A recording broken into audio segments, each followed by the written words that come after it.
So today we're going to be making soybean kofta, and right now I'm just going to be soaking a handful of soybean in warm water and leave it right there. To that I have fresh tomatoes. Now I prefer using fresh tomatoes rather than using canned, but if you do have canned, go ahead with it. These are noodles. You could use any kind of noodles that you like. Pasta noodles, you can use store-bought Maggi or any kind of ramen noodles if you like. To that I'm going to add a little bit of soya sauce and some oil, and these are tomatoes that I've chopped, which will go in the mixer later. So these onion peels, instead of throwing them out, I thought I might as well use it while I boil the pasta, just to give that little enhanced onion flavor. And for the remaining, just chop your onions, your garlic. Now I don't like chopping garlic or peeling them, so I kind of use this. It's my best friend. And like you can see, the onions it will just cook, enhance your flavor. So once that's done, you can just simply remove the onions that have been cooked, because we don't really need them. So you can just toss them out if you like. If you like to be creative, you could use it for anything you like, but I prefer to toss them out because I don't need them. Now you might find this a lot of work, but trust me, you might just enjoy once it's done.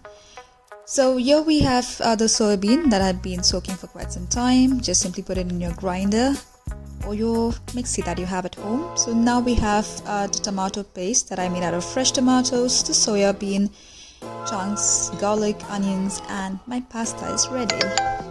So here we're going to be doing some mixing with your hands. You've got fresh coriander, we've got powdered coriander, freshly chopped chilies, I've got a little bit of paprika or chili powder, freshly grated ginger, an egg yolk, I've got semolina, just to give that a little texture so that they blend everything together. You can also put in rice flour if you like, and now you need to give it a good mix. So always ensure your hands are clean. I mean, I don't need to really tell you this, but yeah, make sure they're all clean, because it's easier to mix with your hands rather than using a fork or spoon or a spatula. Now you can go ahead and drain the pasta that you've been cooking for a while. Just make sure you don't throw out the water, because we might need that to make the sauce. Now in this I've put in some chopped onions, and the tomatoes that we kind of blended into a paste. And you can go ahead and make once your kofta balls are ready. So once the kofta balls are ready in that pot, this has been cooking for about 20 minutes or so. So what I've put in there is just the tomato paste, the onions like I told you, the garlic.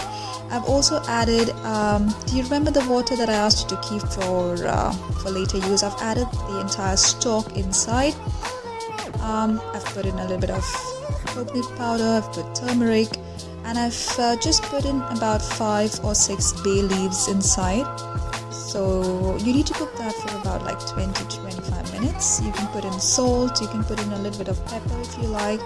Now make sure every now and then you keep checking on. So for 20 minutes, doesn't mean that you leave it on for a continuous 20 minutes without giving it a check every now and then. Keep checking for the amount of salt, amount of pepper.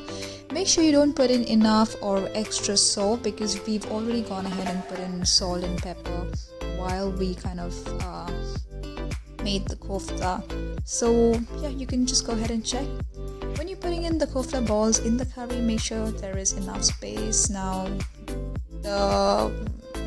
what I did wrong here was I should have used a bigger pot, but I didn't have any on hand at that moment. But if you have, it's better to use a wider pot so that you don't kind of have all the balls stick together while they cook, because in it you also, remember, you had rice flour, you had a little bit of semolina, so they would eventually cook. And that's the final product, and that's what the kofta will look like once it's ready.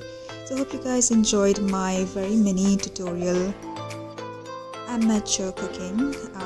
It's not like I'm a chef, but yeah, if I can do it, I think you can do it too. See ya!